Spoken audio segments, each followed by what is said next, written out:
So, welcome back to the Arcade Attack podcast. I have got a really special guest today. It's a real pleasure, a real honor to talk to one of the co-founders of one of the most important games of all time, Mortal Kombat. I'm talking about John Tobias. Thank you so much for your time today, sir. Hi, thanks for having me. The pleasure is all mine, trust me. We are going to talk a lot about Mortal Kombat, but I'd love to start, if that's all right, John, from the beginning, really, about maybe your earliest memories of gaming. Is there any particular games you loved growing up playing? My earliest memories were playing games like Pong. Yeah. And I know that when I was younger, my father liked playing games, video games. And so he purchased out here, we had a store called Sears, and they had a unit. It was like called the Telecade, maybe, or something along those lines. Yeah. And it was like a combination Pong. Maybe it had Breakout and then like a racing game. With very crude graphics, but that was one of my earliest memories playing games, and I was probably, 6 or 7 years old, maybe. And then after that, I remember seeing games, at amusement centers. So I used to play a lot of pinball machines when I could. It was a little tough for me because I was fairly short, so it was hard to see over the play field. Yeah. But then I remember video games. Started showing up in the arcades. Space Invaders, I think, was one of the first I remember playing. I think there was like a Western style, I don't remember the name of the game, but it was like a Western style shooting game where you were two cowboys kind of facing off, Nice. in the street. That was one of my earliest games. But I remember playing those things and being, enamored with, the mechanics of the peripherals that were available. I thought that was an important part of it, just sort of the feel of the coin op buttons and joysticks and things. Yeah. So those are my earliest memories. And then of course we eventually got an Atari 2600. And then that, was kind of, everything took off from there. And then the arcade boom kind of happened in the late 70s, early 80s for me. And so I was kind of in the middle of that. And that was a ton of fun. Good stuff. Yeah, great stuff. No, I agree. Arcades, the feel of the atmosphere, it's a bit of a shame it's not really around as much today, isn't it? But right. Yeah, well, obviously. Well, that was a big part of the experience back then because there was no internet, so obviously you couldn't play your friends from home. So the only place you could play someone one-on-one was, kind of at the arcade, in that environment. And, as I got a little older, I think in my teen years, the arcade games sort of became, a bit more complex. And I remember watching just sort of the progression of the quality of the on-screen graphics, went from kind of, single color visuals to multiple colors. And, I remember having a reaction to that. And for some reason, I think Defender was one of the first games that I remember seeing that displayed graphics in color. I'm not sure if that was one of the, the first one, but it was one of the first that I remember having an impact on me. And the sprites, the pixel sprites were fairly crude, but they were in color, and that, that to me, that was incredible. And so just every little, advance in technology, I remember being hyper conscious of. And that was, like I say, in the arcade, that was always a big thing for me. No, great stuff. Obviously, it sounds like your games had a big influence on your life growing up. But I'd love to know how you got into the industry. What was your big break, and what was your first game you ever worked on? Sure. So I joined Williams Electronics in 1989, and Williams Electronics eventually became Midway. I had just, I was just about to graduate from college, and I think I was 19 at the time. And a friend of mine who had graduated a year ahead of me, a guy by the name of John Vogel, he started working at Williams, and then there was an opening for a new artist. And so he called me up and asked if I was interested. And, back then, there wasn't much you could learn in terms of a curriculum, in school, because computer graphics were fairly new. And so most of what I knew was kind of self-taught. I had an Apple IIc at home with a program called Dazzle Draw, and I did a lot of pixel pushing on that. And then when I was in high school, I got my hands on a Commodore Amiga and worked on that for a couple of years. And so I was familiar with creating pixel graphics. And at the time, I was actually working as a comic book illustrator. And I had been doing that for a couple of years. And so for me, it was, back then I was lucky to be, to be an artist and also have had an opportunity to get my hands on, on a computer and work with graphics in that way. Yeah. And that was kind of a rare thing back then. So, I applied for the job and was hired. And then the first game I worked on was a game called Smash TV. Brilliant game. Right. And that was sort of kind of like a sequel to Robotron, which was an arcade game that had come out earlier, but they both kind of featured the sort of the dual joystick mechanic, the kind of the top down, yep. With the sort of the enemies kind of cruising around the screen and you controlling your player and being able to shoot, in all 8 directions. So that was the first game that I worked on. And that was a great experience for me because, I met a guy by the name of Mark Turmel, and Mark had a long history doing, console product. Like I think he worked, maybe he worked for Activision, but he had done a few games on the Atari 2600 that coincidentally I had played when I was a kid, and so having a chance to work with him was huge for me. And then, of course, when I was hired in the department, I got to work with a guy by the name of Eugene Jarvis, who is, a luminary in the industry and just was coincidentally, the creator of Defender, which was a game that I tried to play when I was younger. It was fairly complicated, but, I was aware of that product and obviously Robotron and all those things. And so I got, I was very fortunate that I was able to kind of, have my introduction into the industry through those guys. I learned a lot from them and I was lucky that they kind of let me just sort of do my thing. They were, Eugene obviously had been in the industry for years at that point, but was great about listening to my ideas and, was fun to collaborate with, and same thing with Mark. And Smash TV was a lot of fun to work with. That was a great game to sort of cut my teeth on. We actually really love Smash TV Arcade Tap. It's just a good fun game, isn't it? And it was fantastic. It just loses. And Eugene Jarvis, we spoke to him before the text interview. What a gentleman! He's a proper legend. So it sounds like you can certainly do worse, have worse mentors. That's for sure.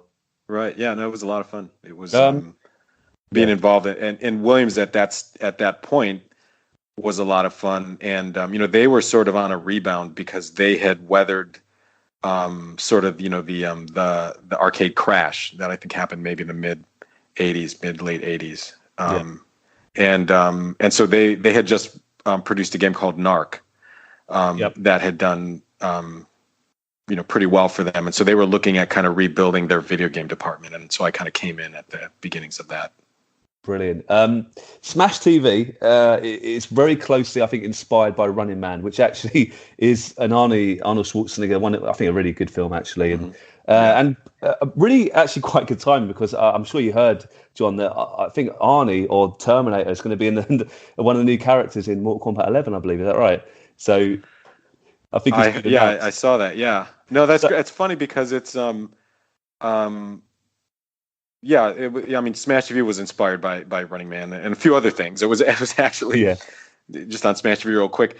There were, at least here in America, there was a TV show called American Gladiators that was popular at the time. And so that kind of was the initial, it was like the idea of, these guys are on TV and they're, being put through these trials, that kind of a thing. But of course, Running Man obviously was also, played a part in it as well. But yeah, it's interesting that Terminator showing up in the latest MK only because of, when I was working in the video game department at Williams, another team was doing a Terminator arcade game, and that utilized digitized graphics that we were sort of known for back then. And so it's kind of cool to see, that. There's like this odd connection between Terminator and Mortal Kombat that has always kind of existed for me, at least, because of being involved in the video game department at Williams at the time, and the fact that while we were working on Mortal Kombat, or maybe just starting Mortal Kombat, they were working on the Terminator 2 game,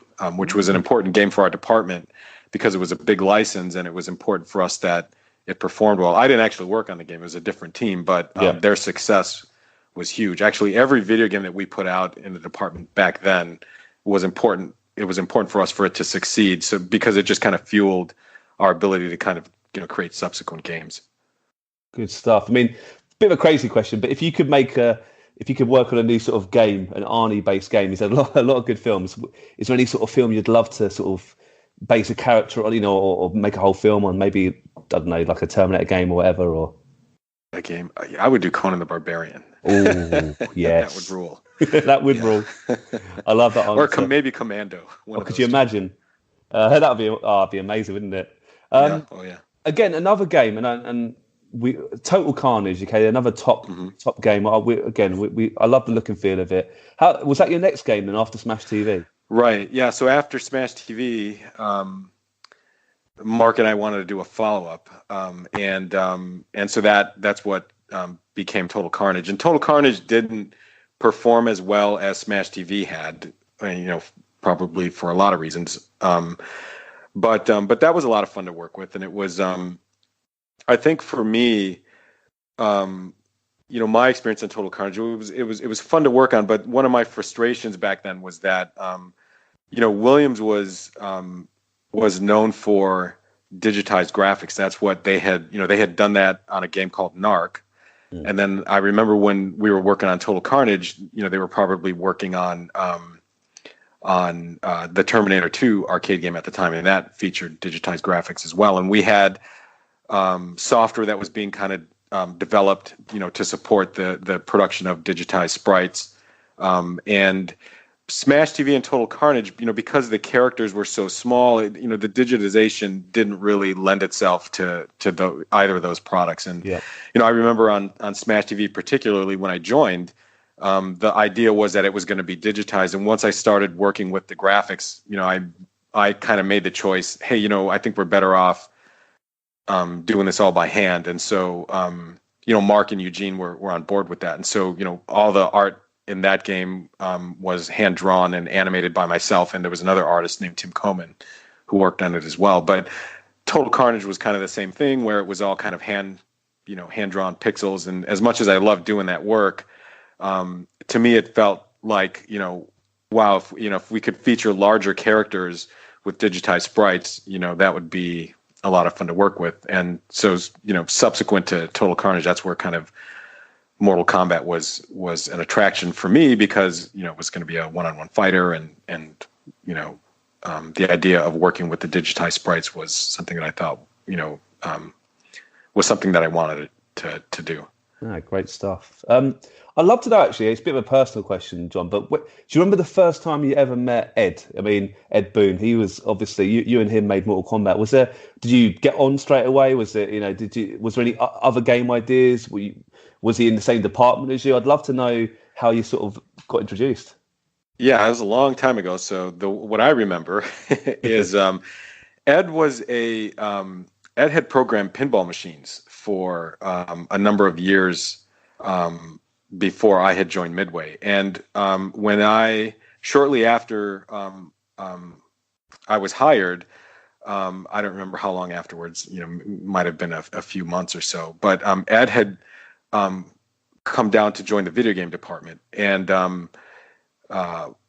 so back at Williams Electronics, I'll paint the picture for you. There was a big factory that manufactured pinball machines. Mm. And in the back of that factory were the offices where the software was developed for both the pinball machines and the video game department. And we were on the first floor, and on the second floor was the pinball group. And so they had a much larger department, and their the production of pinball games was in my view, was a lot more complicated, because there was the mechanics and the engineering involved with the play fields and such. But Ed was, programming the software for pinball machines, and I guess maybe, wanted to come down and join the video game department. And so I met him because he had moved into the office next door to the office that I shared with John Vogel. And the first time I remember meeting Ed was I remember he moved into the office and he was playing his music really loud.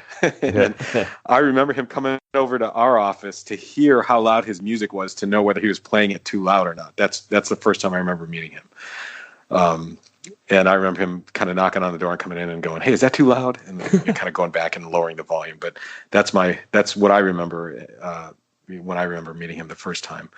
And then, Ed was always such a friendly, jovial guy. I mean, it's always joking around. Everybody got along with him very well, because of that. But he and, the rest of the video game department, we had all kind of hung out together, on occasion and such. And, like I said, Ed was a big joker, so he was a lot of fun to be around. Yeah.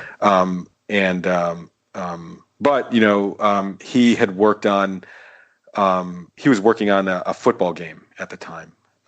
And I was probably working on Smash TV, or maybe just finishing Smash TV, when he had come down. Great stuff. When did you start thinking? When did you start talking to Ed and I guess your managers and whatnot about, we want to make Mortal Kombat a new game? And was there? I'd love to know actually. Was there any other sort of games you suggested or thought up at the planning stage that kind of got threw away, and you sort of said no, Mortal Kombat's the one to go for? Right. So the way I remember that happening is, I had mentioned that when I was working on Total Carnage, there was a little bit of frustration on my part, just in terms of the limitations of that style of product, and so. Sort of the inception of Mortal Kombat happened. Ed and I had a conversation about doing a one-on-one fighting game, and when I think back at that, at that conversation and what kind of led up to it for me was, I was trying to get away from the tiny character sprites, and I wanted to do something with large characters on screen, because I thought, especially seeing what the guys were doing on the Terminator arcade game, I thought large characters on screen really helps take advantage of the digitized look. And so Ed and I in conversation kind of talked about the idea of a one-on-one fighter. And I remember thinking back then, not of Street Fighter 2, which I don't remember being out at the time that we had this initial conversation. Because I remember thinking about Karate Champ, which was a game that I played when I was in high school. It was an arcade, kind of a one-on-one fighting game, very crude, but fun to play, I thought. And I thought, wow, a game like that with digitized graphics, that would be awesome. Yeah. And so Ed and I had that conversation, and we were both still working on our prior game. So I was in the middle of Total Carnage, and he was working on, I think, a sequel to the football game. He had worked on Super High Impact. Was the game that I believe he was working on at the time. And so we were just having conversations about it, and we weren't ready to kind of start working on it straight away. We had to kind of wait until both of our games were completed. But somewhere between that conversation and us completing our two games, Street Fighter 2 was released in the arcade. I do remember that. And that actually had a positive impact on us, because I think for us, it kind of helped justify, to our management, that a one-on-one fighting game was a viable product. That Street Fighter 2 was doing great in the arcades, and so I think that was great for us, because it just kind of showed that that maybe this was kind of a good thing to pursue. So, but those are sort of the early conversations that we had, and then that kind of led into a bunch of other things for us. That led to, I'm trying to think, the early days there was, so here's one part of the equation was that we thought tying our game to a license, might help in terms of getting a green light from management. And that was because we thought that because of the Terminator 2 game was released and obviously was successful. It was a big film. And so we thought, wow, if we could tie ourselves to a license, it might help bolster our chances of approval. And so our licensing director, a guy by the name of Roger Sharp, had come to us with a license for a film called Universal Soldier. Which starred Jean-Claude Van Damme and Dolph Lundgren. And so I remember Ed and I thought we didn't want to do a Universal Soldier license, but we thought, wow, wouldn't it be cool if we could get a martial artist, like a martial artist actor, involved in the game. And so that's where our pursuit of Jean-Claude Van Damme kind of started. So we had asked Roger if he would, if he could contact Jean-Claude Van Damme and see if he would be interested in, collaborating with us on an arcade fighting game. And that's how the Jean-Claude Van Damme thing kind of started. That's a great story. I mean, did you ever meet Jean-Claude Van Damme? No, we didn't. Roger, I think, had talked to maybe, his agents, and it didn't get very far. I think at that point, Ed and I were coming closer to the completion of our games. Management was on board, by that point for the idea of a fighting game. Street Fighter II was released. And so, and for whatever reason, the deal didn't work out. And, but our management, they were so high on the concept that, that they, let us do it anyway. And we were so psyched. I think even by that point, we had already started working on the idea of the characters and, what the plot of the fiction was going to be. And Jean-Claude was the way he was going to fit into it was he was just going to play one of the characters in this fictional universe that we were creating. And either he was going to be himself or just, star in the game as one of these fictional characters. That's amazing. I mean, the irony is he did turn up in a video game a few years later in Street Fighter II, the movie, the game. How great. It's a funny world, isn't it, John? Yeah. Oh, that was very odd. And it was a digitized game to boot. I mean, that was very sort of full circle, in terms of Van Damme and us and just the idea of him being involved with a fighting game. That was funny watching that kind of transpire.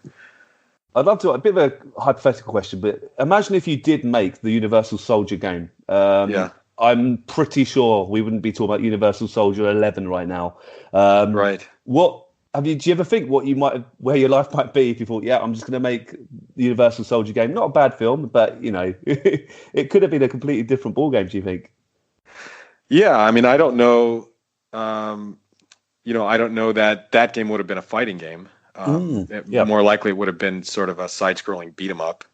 I don't know. I mean, obviously, Universal Soldier was no Terminator 2. So, in terms of the power behind the license, it was, not quite as popular, I think, as Terminator 2 was, obviously. And certainly Van Damme was no Arnold Schwarzenegger at the time. Yeah. So, who knows? But I'm glad that, that we continued down our path. And not having a license tied to it really freed us up to kind of do whatever we wanted with it. So I think brilliant. I think that's it's the right decision, isn't it? Let's be honest. Yeah. I'd love to know though, because Mortal Kombat. I think there's been a lot of it. Correct me if I'm wrong, but lots of inspiration from lots of other films. I see Bloodsport in there as well. Big Trouble in Little China. Was there a lot of that in there where you got a lot of inspiration from big movies at the time? And what do you reckon? Yeah, well, so the opportunity to do a fighting game and a digitized one was great. But for me, I was growing up a huge kung fu film junkie, and so I remember when when we were sort of concocting the story and coming up with the characters, I thought to myself, I'm going to take all of these influences, that I had growing up and throw it all at what Mortal Kombat became. And so the funny thing about Mortal Kombat is that it truly is sort of this conglomeration of all this stuff that influenced me growing up, and all this stuff that influenced Ed growing up. And really, when you look at the totality of what Mortal Kombat was, it really was sort of this conglomeration of Ed and I and all these influences that that we had. And that game could only have resulted from the two of us meeting at that time, at that place and time and creating that game. Because there is, it's really hard to express yourself as an artist in an arcade game, certainly, but it really was just sort of a product of who we were and what the things that we had experienced growing up. And, it's funny because, I remember even back then, when I would get asked, hey, what influenced you, and there was a lot of different things. And there's kind of the obvious ones, obviously Enter the Dragon, Bloodsport, Big Trouble in Little China. You can see little bits and pieces of those things that I had sort of experienced as a high schooler. But there were other films I think that had even more of a direct influence that I kind of would sort of just jumble up. Like I would say, kung fu movies, Yeah. And really what it was there was a production company called Shaw Brothers that from out of Hong Kong that had done a lot of martial arts films, maybe in the late 70s, early 80s, that I had been exposed to on television. When I was younger, there were sort of these movie houses in downtown Chicago that in my early years in high school I would go to, and they would play these sort of triple feature kung fu movies. And those films played a large part in a lot of what had sort of influenced us. And but it's funny because I had done a few other interviews, and I had started to look up these old films that I had seen, and the names of the movies had changed over the years. But you can still find them today. Like I know Amazon Prime here in America, they have a whole library of the Shaw Brothers films. And I found a few of the ones that I had seen growing up. 36 Chambers was one of them. The Five Venoms was another film I think that influenced us. There was an actor that had appeared in those movies. I knew him as Gordon Liu. I'm not sure what his actual, his proper Chinese name translates to, but Gordon Liu, when we came up with Liu Kang, I got Liu from Gordon Liu. But he was the star of, there was a movie called 36 Chambers, and he was sort of the lead character in that film. And that sort of was the idea of Liu Kang being a proper Shaolin monk came from 36 Chambers. And there was a movie called Clan of the White Lotus. The Liu Kang character was a member of the White Lotus Society, which I kind of pulled that from Clan of the White Lotus. There was an old sort of wise kung fu master.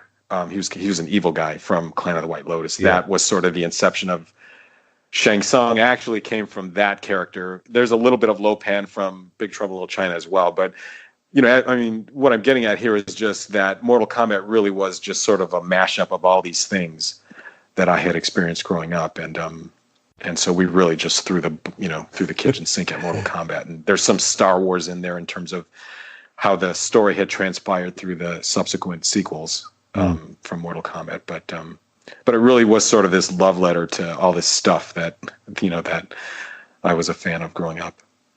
It worked, and Ed as well. Obviously. It worked, didn't it? It's an incredible. I mean, do you sometimes have to pinch yourself how big the series has become? It's one of the biggest games of all time. It revitalized arcades. It stood out from the crowd. It must be amazing looking back now. Is that fair, or is it? But at the time, did you know you were making something so special? Or was it just a sort of another job for you? Yeah. Well, no. I mean, when we were working on the first game, it was a lot of fun to work on, only because the atmosphere in our video game department at the time was they really cut us loose. I mean, there was very little direction from anybody other than Ed and I. So there was no one from marketing. Management wasn't telling us how to make a game. It was just, okay, go do your fighting game. And then the rest was up to Ed, myself, and John Vogel worked on it, and Dan Forden, who did our audio. And they just cut us loose, and we just did what we thought we wanted to see in a game. And I think the one thing about us at the time was we were young enough that we were the demographic, who are going to play this game. And so I thought that, we had probably a good sense of what would resonate with the players. But when I think, when it blew up, of course, we didn't expect it to do as well as it did. We knew that we were creating a fun game. It was fun to work on. It was fun to play. I think, I remember thinking at the time, my only expectation was that we would manufacture enough units to get it out on test and hopefully, produce a few thousand games, which is what we had done on Smash TV. And I thought that game was a success. And so I thought, wow, it'd be great if we can at least do that. But while we were working on Mortal Kombat, Terminator 2 was released, and that was like a huge game for our department. And so I think they just sort of opened the door to the idea that, wow, we can do something that that hits critical mass, in the arcade market. Yeah, like I said, in the first game, our expectations were fairly tempered, but it was great to kind of just see it blow up. And no one predicted that. It was just, I think all we knew was, make a game that's fun to play, and we just kind of, worked by our instincts, and then fortunately, it worked out for us.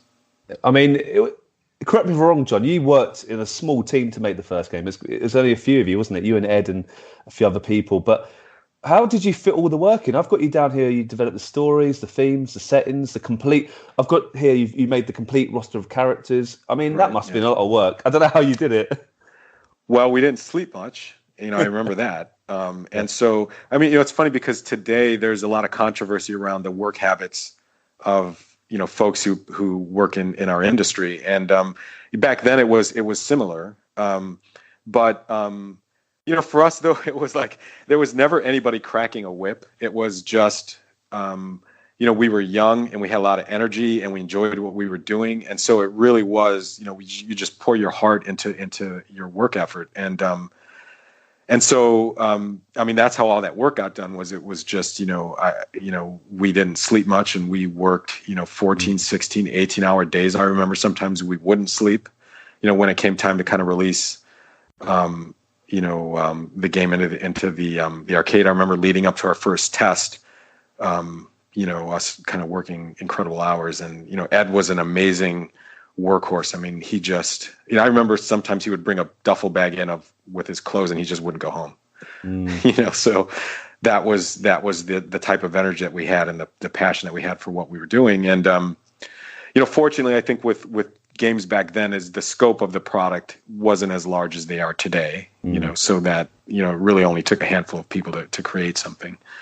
But you had to have passion, and you had to have energy, and you had to enjoy what you were doing, to kind of get the work done. Yeah, I mean, that's all I can say about how we got that done. It was just, it really was just us being passionate about the work that we were doing. Brilliant. I'd love to ask this question, John. It doesn't have to be necessarily about the first Mortal Kombat. It could be any of the sequels you worked on. But did you ever work on any characters that you created, you designed possibly, but they never made it into the game for one reason or other? And I'd love to know, is there any characters you can sort of reveal that, were close to being in the game but never made it?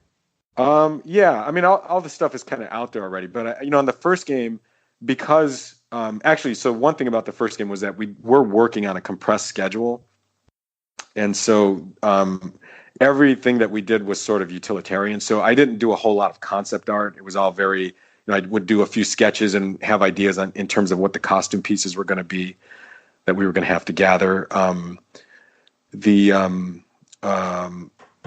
Let me think. The first game, there were maybe a few characters that I had sketched out and written stories for that we ended up not using, but there was very little of it. The second game as well, I think maybe I had done some color sketches for characters that we knew right away we weren't going to use. The only version of a character that I can think of that we actually went so far as videotaping the actor, producing the sprites for it, getting it in the game, and then deciding, wow, this is not going to work, was we did a version of Jax for Mortal Kombat 2.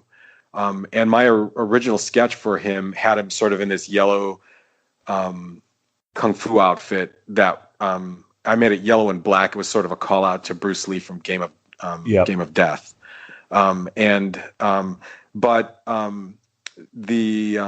remember looking at him on screen with Ed, and I was not happy with sort of the way that the yellow, sort of the way it looked on screen. There was the creases in the clothing to me weren't working.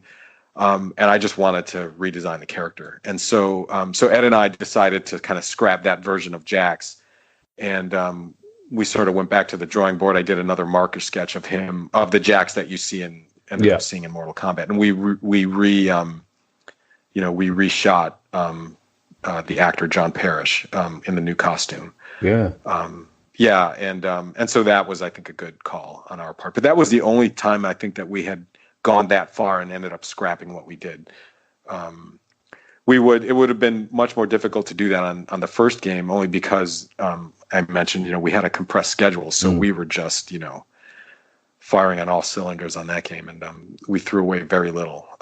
There was a lot that we had done in the studio with the actors that we ended up not using. Oh, really? Yeah, like I remember we had shot intros for the characters back then, which I don't know that anybody had done yet. You see character intros in fighting games today where they kind of jump out and say a few things and do a few moves, prior to the fight starting. And so back then we shot the actors kind of walking out onto the stage and then, performing a move and getting ready to fight. But we ended up not having, the memory to include those sprites in the game itself. So we ended up scrapping that stuff. Oh, good stuff. I mean, Mortal Kombat, it got a lot of attention when it came out, for the gore, for the graphics, like the lifelike, the real actors on screen. But I think sometimes it's forgotten for bringing quite a few other innovations like juggling, fatalities. I mean, it's not just a Street Fighter clone at all. It pushed the genre in really interesting and quite ambitious directions. I mean, what part of Mortal Kombat are you most proud of, if you don't mind me asking, John?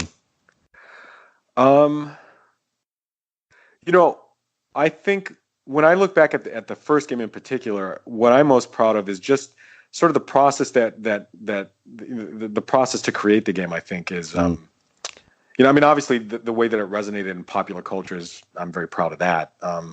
But I think what it shows to me is that especially today, because games are so expensive to produce, there's so many cooks in the kitchen that the end result, it's very rare that it is an expression of the folks working on it, because there's such a huge number of people working on it. And when you get marketing involved and you start to become overly concerned with whether the game is going to be a commercial success or not, it kind of starts to limit the risks that you might take with the choices that you make. And so Mortal Kombat really was, as I mentioned earlier, it was a product of us, and it was, what we thought would resonate and the things that influenced us. And so it was as organic as you can get in terms of putting a game out, players finding it and enjoying it, and it, the success of it truly was sort of, organic in a sense. It was, when we, especially, like when we tested the game, it was a black arcade cabinet that we rolled into an arcade and turned it on, and players found it, and enjoyed it and kept playing it. And, so that, I think, says a lot about, that I think even games today, when, the folks making it have to be passionate about the work that they're doing, from top down. And it was the same back then. And so I'm just, I'm happy about the process. And it was as difficult as it was to create the game. I think in part it was the success of it that allows us to look back on it favorably. So. Oh, great stuff. I'd love to know, John, did you ever sneak into any arcades and sort of watch people play your game and even maybe compete against the punters and get people? So do you ever do that? If ever find yourself seeing what everyone's thinking of your game in the arcades? Yeah, sure. Well, we did that all the time. I mean, on Smash TV, that was my first experience with that, where we had, what we would do is we would test the game for a number of weeks prior to its release. And, that's back then, that's how we would, make changes. You'd find out what resonated with the players and what may not work. And you'd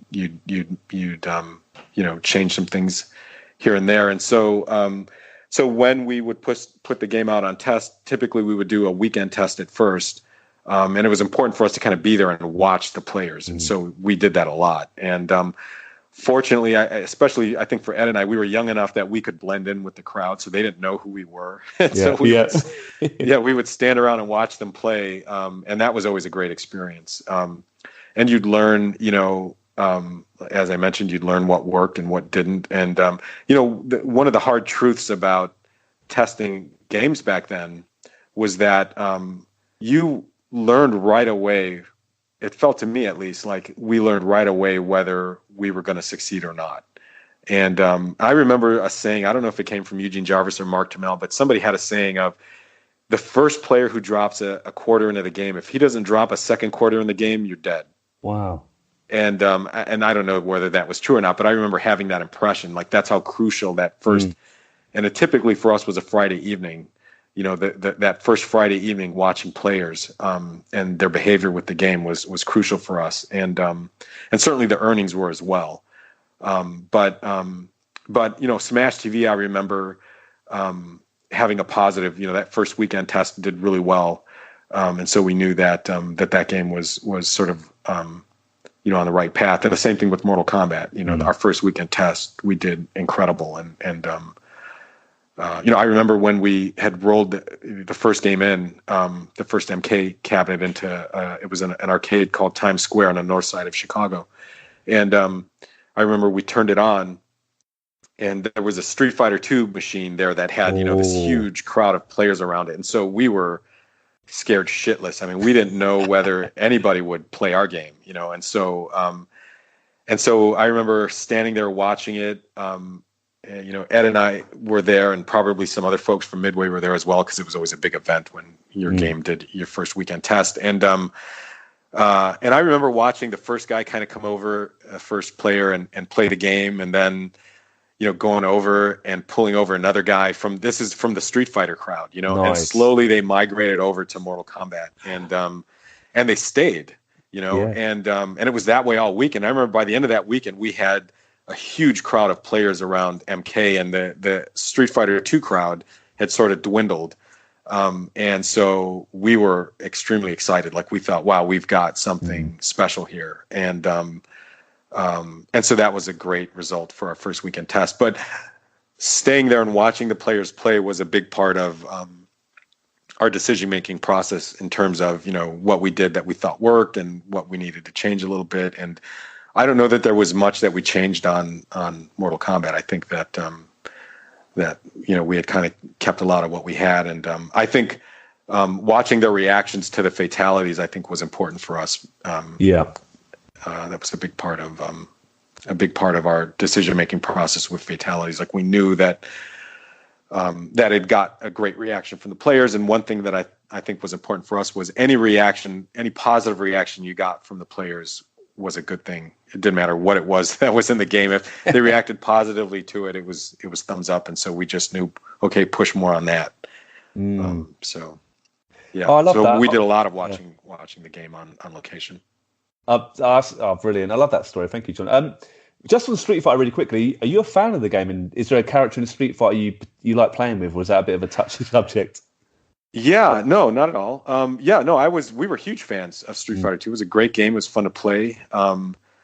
I think Ryu and Ken were my go-to guys on Street Fighter 2. One thing I will say about Street Fighter 2 and as it relates to Mortal Kombat, with Mortal Kombat, one thing I do remember, that was one of our mantras, at least mine in terms of the visuals, was that when I looked at Street Fighter, it was more, and when we looked at Street Fighter, it wasn't so much to mimic what they did. It was almost to learn what to do differently. And so Mortal Kombat was, from the graphics, everything that we did was more to differentiate. Because our game was going to be a one-on-one fighter, and so there's the inherent similarities in terms of two characters beating each other up. We can't escape that. But in terms of the visual approach, I think that with Mortal Kombat, the digitized technique and the fact that we had a compressed schedule, sort of, and the fact that we wanted to differentiate from Street Fighter led us to sort of the raw digitized nature of what you see in the first Mortal Kombat game. There was very little pixel touch up that we had done, with the sprites in that game, and we had almost, we made a conscious choice to just sort of let the raw pixel graphics live as they are, and so we felt that would help sort of differentiate us from Street Fighter and kind of sort of carve out our own, visual qualities, as a game itself. Yeah. And so what you see in Mortal Kombat was not accident. It was, those were conscious choices that we had sort of made. And that was a result of Street Fighter in a lot of ways. It was looking at Street Fighter and seeing what they did. And early on in MK, I remember almost thinking, oh, maybe we can rotoscope the game. Oh, wow. Yeah. We would digitize the characters and I would just draw over them. But that kind of, first, we didn't have the time to do it. And second, using the raw digitized graphics really helped differentiate us, our visual qualities from Street Fighter. And so, anyway, I just thought that might be a good thing to sort of point out. Yeah, no, really interesting. Again, your answer, I assume, might change every week, every few weeks or so. But do you have a particular favorite character and even fatality move within the Mortal Kombat universe? Yeah, I know I get asked that, and I think my answers change all the time. I love all of them. I mean, obviously the initial roster is my favorite. Yeah, and there were subsequent characters, obviously, that I thought that we did that worked well. But the first game sort of was firing on all cylinders in terms of the fiction of the game. I talked a little bit in the past. I've talked about. When I look back on that initial roster and the use of character archetypes in terms of who they were and using that to sort of tell story in a way that we couldn't, because we didn't have obviously cutscenes back then. There wasn't a whole lot of exposition that we can tell, but we thought that, by making a character the distinct hero and this guy a distinct sidekick and all those things, would help us sort of convey story without telling actual, story exposition. And so because of that, I think the initial roster tends to be my favorite. Goro obviously is one of my favorite because visually I think he kind of stands out, sort of specifically just sort of the iconic nature of him, and people see him and know he's from Mortal Kombat. Yeah. Same thing with Sub-Zero and Scorpion. I think are as popular today as they were back then, and so I think that they are kind of my favorite. Raiden obviously is one of my favorites. So anyway, I'm not giving you a good answer because they're all my favorites. But I don't know. Fatality wise, maybe Sub-Zero's the head with the spine. Oh, it's is brilliant. one of my favorites. Kano's heart rip is a cool one. Oh, that's awesome. Yeah, I'm sorry. I'm not going to give you a that's good all right. answer. No, that's no problem. It's amazing. Mortal Kombat, when it came out though, and the sequels as well, it got a lot of attention in the media. I'm talking newspapers, and it wasn't all good. They were saying this is too violent. There's too much blood. Sure. What do you think about that? Did you look back and sort of think, yeah, maybe we went a bit too far, or in a weird way, did it almost help push the sort of your name out a bit more? Well, I think it helped us. I mean, I think it helped certainly, catapult us in terms of the the pop culture side of things. I mean, I think that Mortal Kombat became a household name because of its infamous place in pop culture history, because of the violent nature of the game. And so that in an odd way, all of the attention that we got, I think, ended up benefiting us. And somebody in our department, it was either Eugene Jarvis, I don't remember. Somebody I remember saying, "Hey, all publicity is good publicity." But the funny thing is that Ed and I didn't set out to be controversial. We didn't, the idea of fatalities didn't start from a place of, "Hey, let's do this because it's gory and it's gonna gather that kind of attention, from the masses." We didn't. That was never our intention. It really was, it really did start out with. I remember Ed at the end of a match had a hang up because there was, it was sort of the end of a match and there was nothing to do, and that was sort of the birth of the idea of, "Hey, let's do this secret thing at the end of a match," and the idea of making it gory just sort of was a byproduct of that, and And I remember the reactions from people who played the game in the office when we did, the first fatality was Johnny Cage punching his own head off. And it just was, the reactions we got from people were so visceral that, everyone enjoyed it so much that we thought, wow, let's keep doing this. That's kind of how it started, as opposed to us thinking, that we were going to do it just sort of, to gather attention. That's not how fatalities were born for us. That was the end result of it, obviously, I think, was that, the violent nature of it, I think, is what sort of, propped us up as this sort of bad boy arcade game. Anyway, I think when it was going on, the first game, came out and was released in the arcades. I think it really didn't get mass media attention until the home product was released. A year or so later. And by that time we were already deep in Mortal Kombat 2. Of course. Yeah. And I think the SNES version had no blood. I think the Mega Drive version, it was very easy to get the blood on. Right. And I think the Mega Drive version sold a lot more. And I think it really helps. Quite an interesting rivalry between the two ports, actually, isn't there? Right. Yeah. I mean, there was everyone has told kind of the story of what had transpired back then. But I think it showed that. One interesting thing about arcade games back then was the port, the home version ports of those games were crucial. And the accuracy in terms of the translation was very important to the player. So, the idea when you did a home port wasn't, what's different. It was how accurate is it to the arcade version of the game. And if you deviated from it, players didn't like it. And so, a game as popular as Mortal Kombat, it was important for the player that it be, as accurate of a port, as possible. And so, taking out the fatalities, which was a primary piece of the game, was going to rub the players the wrong way. And so, the reaction to the SNES and the Genesis version of the game, I think, kind of demonstrated that. Great stuff. I mean, Mortal Kombat 2, it's probably my personal favorite in the whole series, if I'm being honest. When you first started working on Mortal Kombat 2, did you feel a lot of pressure? Were you given the same freedom again, or how did that sort of pan out? Yeah, we were given the same freedom. I mean, other than just, the directive to create a sequel, no one told us how to do that. But I remember, it's kind of a funny story. I remember after Mortal Kombat 1, Ed and I wanted to do something else. And I remember we wanted to do a Star Wars game. I remember us having that conversation.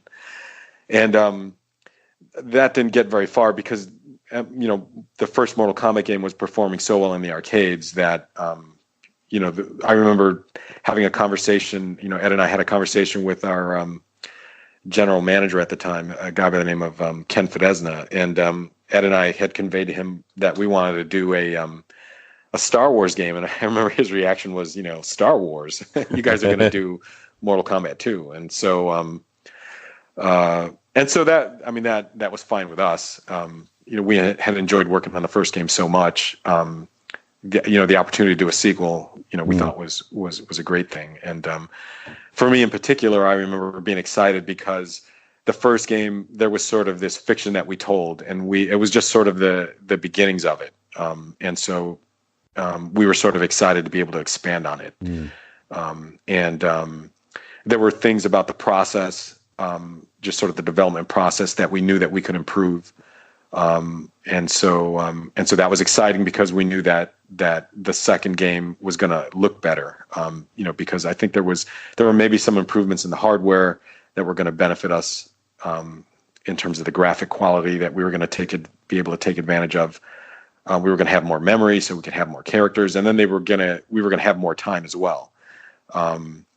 And so, all those things sort of equated to sort of the idea that we were going to be able to do a bigger, better version of the first game. And so it was exciting, more so than being having any sense of pressure. I mean, obviously there was a little bit of pressure to replicate the success of the first one, but as I mentioned, because of the improvements, that we were going to be able to make, there was maybe a sense of confidence, I think, that we had with the sequel, that we knew that it was going to be a better game, and whether it was going to perform as well as the first one, again, you never know until you release it. But certainly the success of the home version of the game, and all the media attention that it had gathered really meant that, the sequel was going to have a lot of eyes on it. But I don't ever remember feeling pressure, more just excitement and passion. And, we were having so much fun working on it, that it was more excitement than pressure. Good stuff. Kind of linked to that. And I mean, Noob Saibot, I hope I'm pronouncing his name correct. It's just amazing. I love the idea of your surname and Ed's surname mixed around. How did that come about? Did you think of it? Was it Ed? What happened? I remember that being Ed's idea. So it's funny because on the first game and the second game, when we would do the palette swaps with the ninjas, at one point I remember giving Ed just a rainbow selection of color choices, we had purple ones, green ones, all kinds of colors. And I think Reptile in particular was probably, the inception of that started with Ed, I'm sure. Ed was the idea that there was all this hidden stuff in the game. That was all Ed. He would start that process, and then I would just sort of follow along. So Noob Saibot in particular was, Ed did that, came up with the idea of the backward name and everything.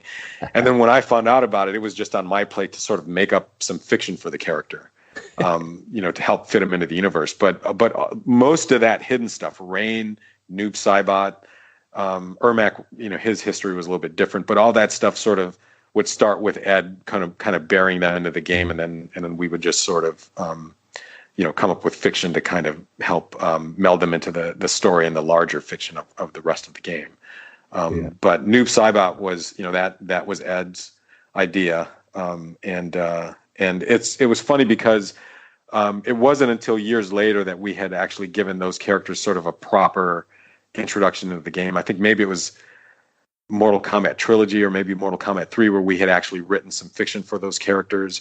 And it really wasn't until I had already left Midway, and I think it was the much later games where they had really introduced those characters, properly in terms of how they fit into the larger fiction. But it's cool seeing them still around today. Like MK11, there's Noob Saibots in MK11. So who would have thought, that this sort of character who began as an afterthought on Ed's part, would become this sort of, one of the key characters in the franchise. It's fun to watch that sort of happen. Oh, it's brilliant. I think that's another reason why people like Mortal Kombat and the sequels. There was all these hidden moves and hidden characters. Right. And, it was brilliant, actually. And I think you kind of mentioned it earlier, John, but that sort of freedom to kind of do what you want adds to that, doesn't it? Yeah. Yeah, no, absolutely. It's funny because Mortal Kombat had...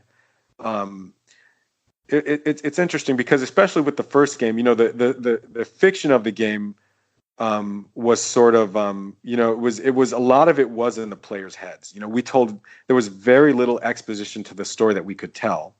We did it in the attract mode of the games, that we would tell, there would be a short paragraph of each character and how they fit into the larger theme of the game itself. And I think because of that, the players were put in a position where they knew what the character looked like. They knew, the high level fiction of the character and how those characters fit into the world and how they related to the other characters. We implied that by who the characters were and what their brief stories were, but a lot of the detail the players sort of made up in their heads. And so because of that, I think it gave the game sort of this mythological quality where the players had this world in their heads that really we just sort of insinuated, but they sort of filled in the blanks. And, again, it gave it sort of this mythological quality. And the fact that we were burying secret moves in the game really just added to, to that whole mystique. And, especially with the first game where there was no internet. And so when somebody would discover something that was, buried in the game as a secret, it really was just sort of word of mouth. And especially, in Chicago where we tested the games, we could almost see the migration of rumors and all the secret moves and stuff would happen. Yeah. We would test a game on the north side of the city initially, and then when the game would also test on another part of the city, you could see sort of the secret moves and all this stuff just sort of by word of mouth travel through the city, and that was really cool to see happen. That was a whole different side of gaming that doesn't exist today, obviously because of the internet. But the idea of secret moves playing a pivotal role in what really makes up Mortal Kombat started with that first game and started in that environment, and lives today kind of in a different way, obviously because of the advent of the internet and how people share the stuff that they find. But MK today is even when you watch a game like Mortal Kombat and who the characters are in the roster, how things get revealed. I mean, they really play on that mystique that was birthed, with the first game, 25 years ago, but they still kind of play on that. I think Ed, will tease players with who the next player is going to be or who the next characters are going to be in the roster and all those things. It's fun to see that still lives today. Yeah. But really, it truly is amazing. No, great stuff. Really quickly, actually, one way that the story of Mortal Kombat is, another way it's been brought to fans is through the movies. Are you actually a fan of the Mortal Kombat films, and were you involved in any of those back in the day? Sure. The initial movie, well, first off, Ed and I and the team, we were always so busy working on the next iteration of the game that, when the game sort of blew up in pop culture and, they started making toys and, there was all this, the ancillary products that were a result of the popularity of the game. All this stuff was happening, and then certainly when the film was in production, we were busy working on Mortal Kombat 3. By that time, and so we had a little bit of involvement only in that we were sent the screenplay and we were able to make some comments here and there, but really not all that much. Ed and I got to visit the set a couple of times. And had a few we had a number of conversations with the producers, and then I only really had a couple of conversations with Paul Anderson, who was the director of the first film. But I was a fan of the first one, obviously, and I know Larry Kasanoff, who's the producer. He loves to tell a story that Midway hated the film, but I know Ed and I didn't have too much of a negative reaction. I think we had seen it. A rough cut of the film, and it was, there wasn't color correction, the audio was off, and I think that there may have been some people at Midway who were exposed to that version of the film and had a negative reaction. I remember Ed and I being very excited about it, and having a sense of you never really know whether something's going to be a success until until it comes out. But I was a fan of the first one. I think we thought that they had serviced the property well. They had learned, I think, during the initial pre-production portions of the development of the movie. I think they learned quickly not to deviate too far from the arcade the arcade origin of it. I remember at one point seeing a version of Scorpion that looked nothing like Scorpion from the game, and I think they had done some focus testing on it, and they learned also as well, not to do that, that fans and players would react negatively to it. And so, it was exciting, to kind of see how that happened. And, one thing I'll say about that first game, though, is, I mentioned that when we did the first and the second game, our ability to kind of tell any real story exposition was incredibly limited in the arcade games. When you look at a game like MK11, where there's just hours of story exposition that can be told in cutscene and dialogue and all those things, we just didn't have that. And so we had to rely on sort of character archetypes and just raw sort of the thematic quality of the story that we were telling just by the nature of who the characters were and what the high level fiction was, we kind of had to rely on that stuff. I think that the first film, when it was released, there was such a desire to see the fiction that they had been sort of telling themselves just sort of in their heads. They had this idea of the story that was being told in the game that we weren't able to tell in the game itself. And so the excitement behind that, I think that first film was just being able to see that stuff represented, so cinematically on film, I think was exciting for the players. And I think in large part had to do with the success of that first film was just sort of this buildup, this desire to see, these characters that everyone loves so much, represented that way, I think was huge. Whereas today, I know they're working on there's a new film that's in early production. And I don't know that sense is going to be there, for the film, that same desire that existed back then, only because when you play MK11, the cinematics are so amazing, and the fiction that they tell is so, they're just through dialogue and through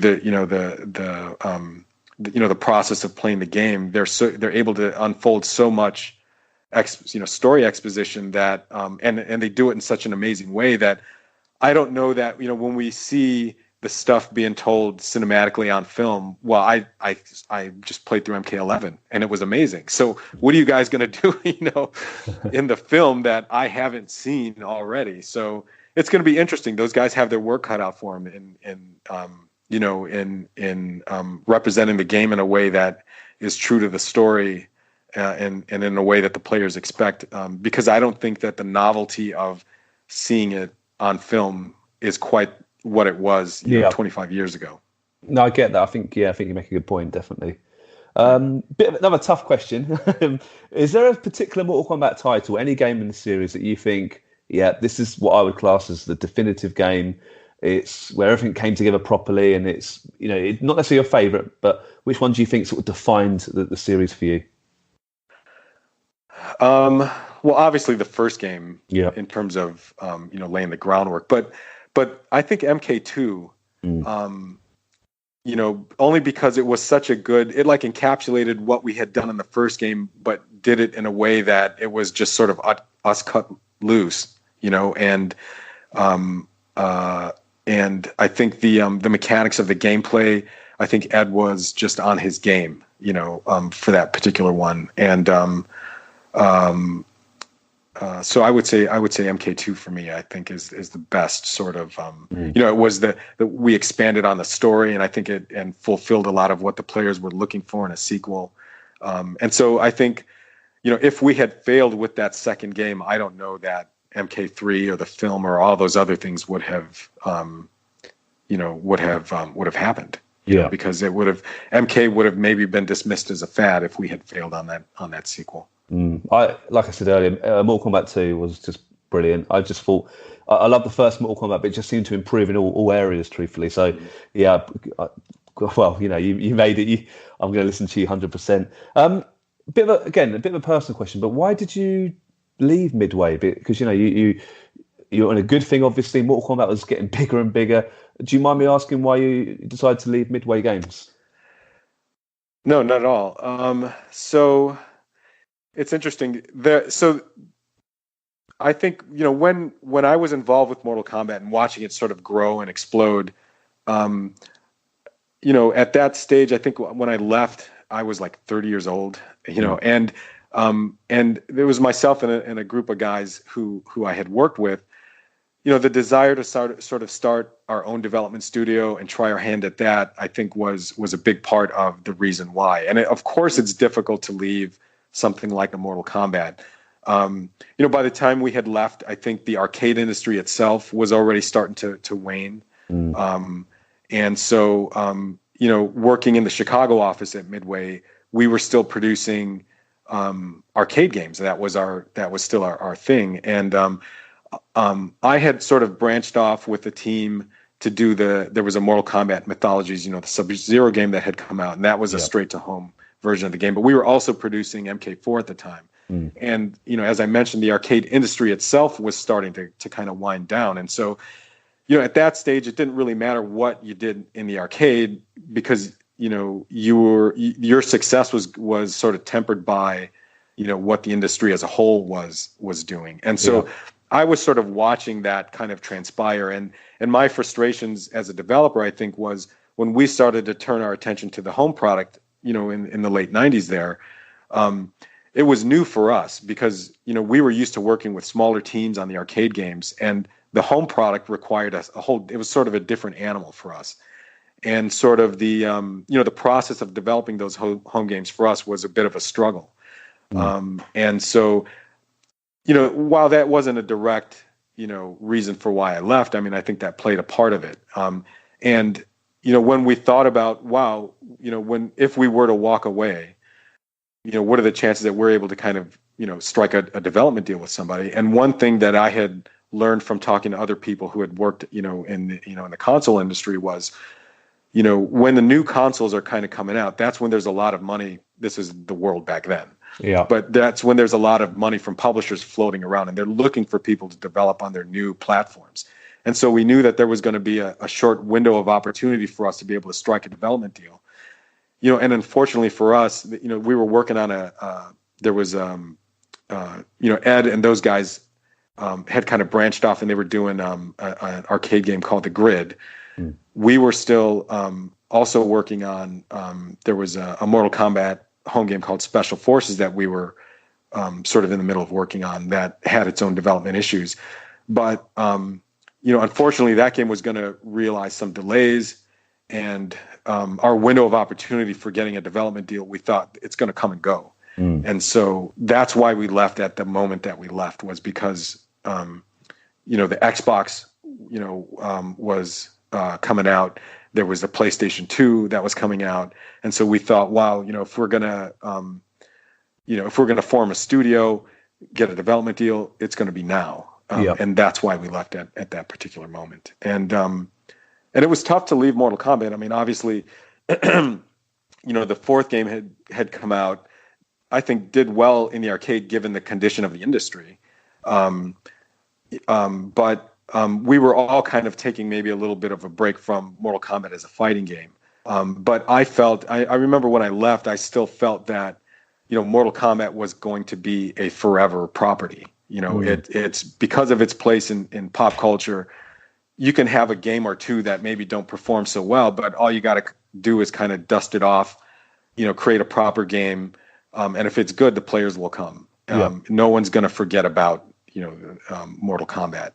And so I thought that just like anything else that lives in pop culture, whether it's Spider-Man or Batman or, the Marvel properties, you can do a shitty movie, but, no one's going to give up on Spider-Man or Batman or any of those things. And I thought Mortal Kombat kind of, I felt at the time that it can be one of those things where it just lives forever. But, because of that, I think it made it difficult to walk away from. But that's kind of, again, that's why we left, I think, at that particular moment. No, I appreciate the answer there, John, 100%. So the game you worked on, hopefully I'm going to pronounce it right, it's Tao Feng, Fist of the Lotus. I mean, right. I haven't played it truthfully. I didn't have an Xbox back then, but just reading about it, it does sound. It looks ambitious. It's damage effects, interactive environments. I mean that. Right. I like the idea of bringing new stuff to the table. How exciting was it to work on that particular title?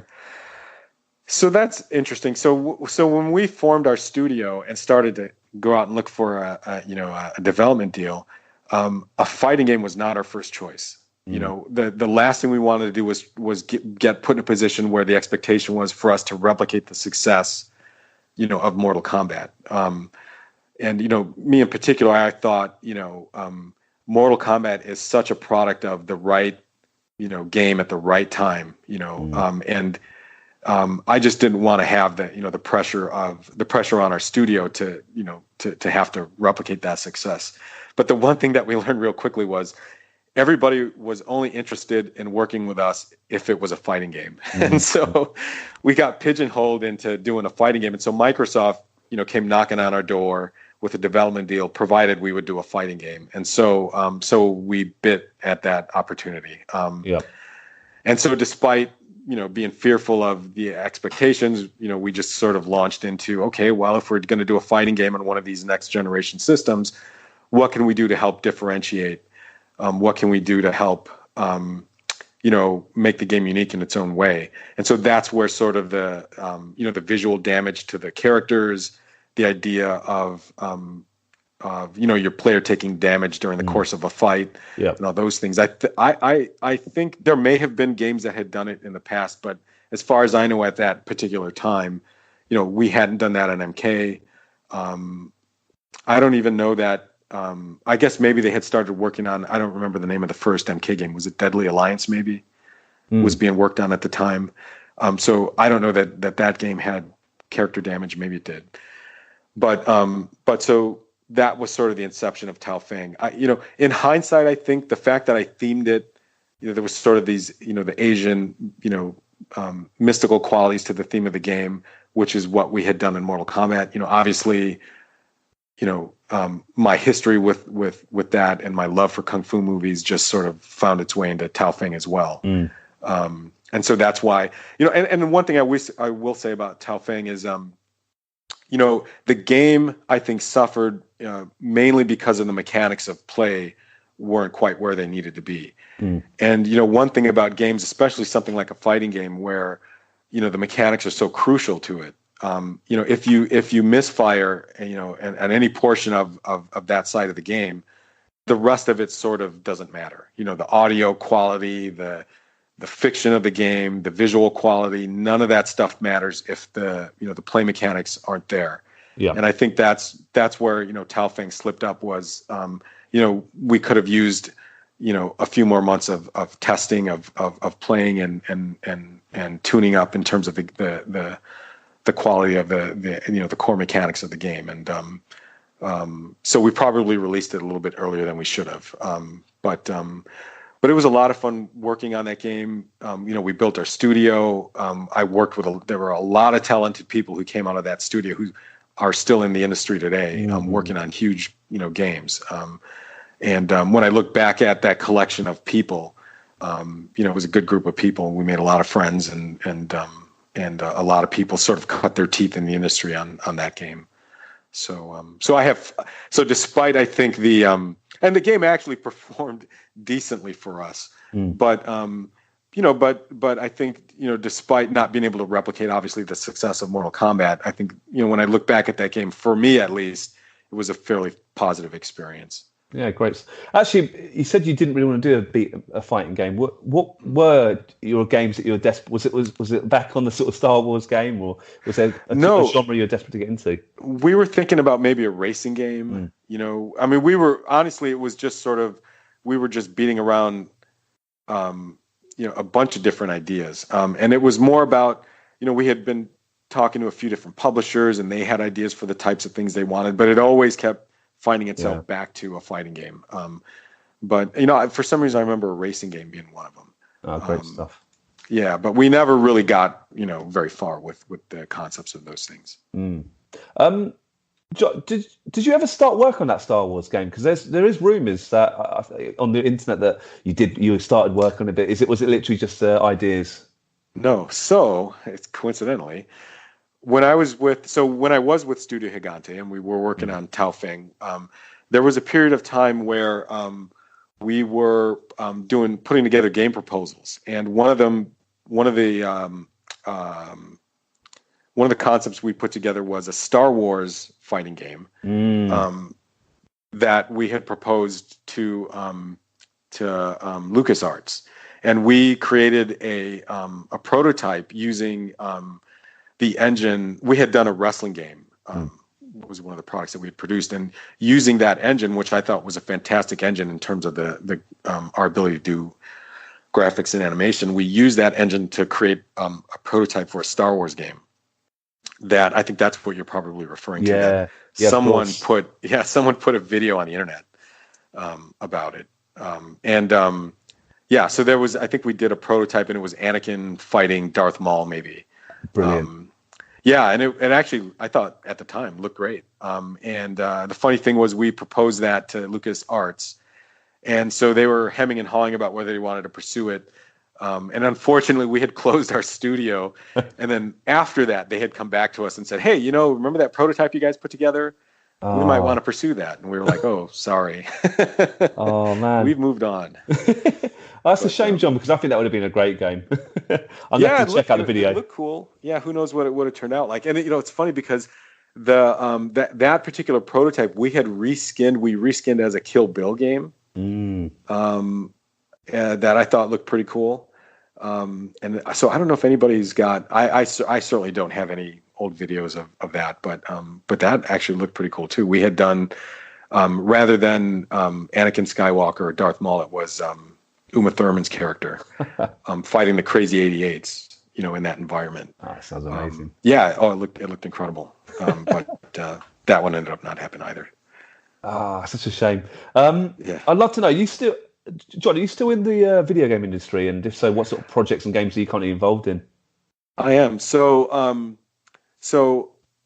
several years ago, I started working for Zynga. And Zynga, at that time, they produced a lot of Facebook games.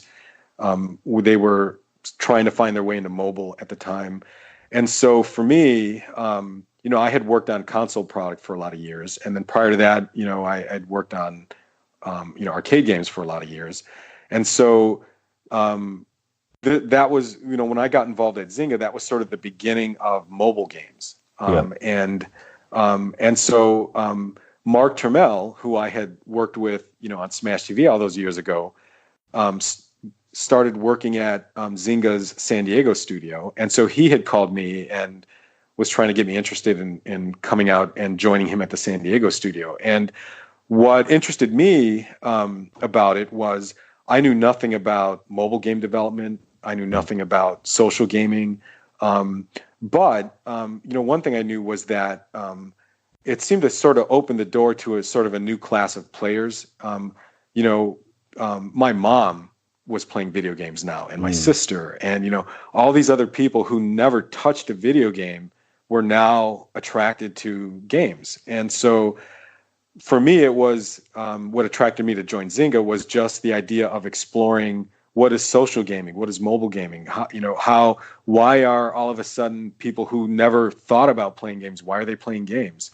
Yeah. And so when I joined Zynga, it was more, I thought, hey, this is a great place to learn about this. And so yeah, I was involved at, with social and mobile gaming for several years at Zynga.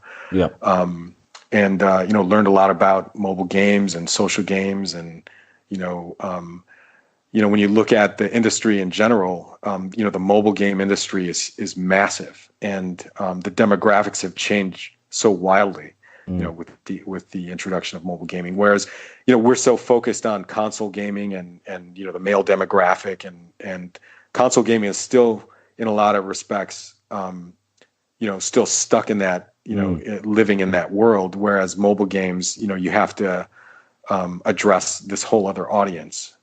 And so for me, it was an interesting transition, and there were and there are similarities between mobile gaming and the arcade game market that we used to work in. Yeah. Only in that the player's interaction with the game is done on a micro level. Like back in the arcade days, it was a quarter at a time. And, in mobile gaming, especially the free to play market, it really is, it's very similar in terms of how you, how you work with the player, how you get the player interested and how you get them to keep playing. And it's funny because I think folks who come from the console industry look at the mobile game business, especially the free to play side, in a negative light, but there's a lot of similarities to what we do in mobile games, when you compare it to what we had done in the arcade games. The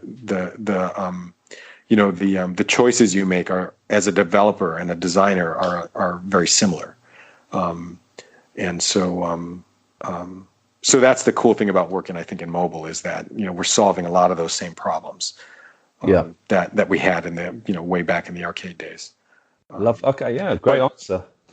Yeah. So I was at Zynga for several years. I left Zynga several months back, started a new company with a fellow by the name of Paul Stapley, who's an old industry vet. And so we're just sort of in the middle of raising funding and developing an engine and finding publishers to work with and doing all those things. So we're, like I say, kind of smack in the middle of that. Oh, brilliant. Well, it's been a real pleasure, John, talking to you today, especially because I know you're so busy.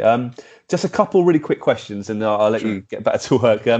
If you found yourself inside Mortal Kombat universe in a crazy situation, if you could choose a fighter to work alongside you or protect you even, who would you choose? Who would you put the most trust in out of any Mortal Kombat character? Sheesh. Liu Kang. Yeah. Liu Kang, the original one, because he's like a true hero. He would make good choices. He wouldn't stab you in the back. Yeah. Great answer. Yeah. And I asked this question to all my guests, and it's a bit of a crazy one, but if you could share a few drinks with any video game character in any game, who would you choose and why? A drink? I don't know. Maybe Mario. Good. Yeah. Only because it would be fun to see him drunk. Yeah, I agree. He might say some things that he would never say if he were not drunk. So yeah, that's a brilliant. No, I'll join you there 100% with that drink. Yeah. Look, John, it's been a real pleasure, and I love hearing the stories. And Mortal Kombat is a real favourite of ours, and just taking the time to talk to us, it actually does mean so much to us. So thank you so much. Great, yeah, thank you, and thanks for. I love arcade games, and I love folks who live on in terms of, or who help the old industry kind of live on in terms of nostalgia and stuff. And I think you guys do a great job at that. So it's you're a real gentleman. A lot of fun.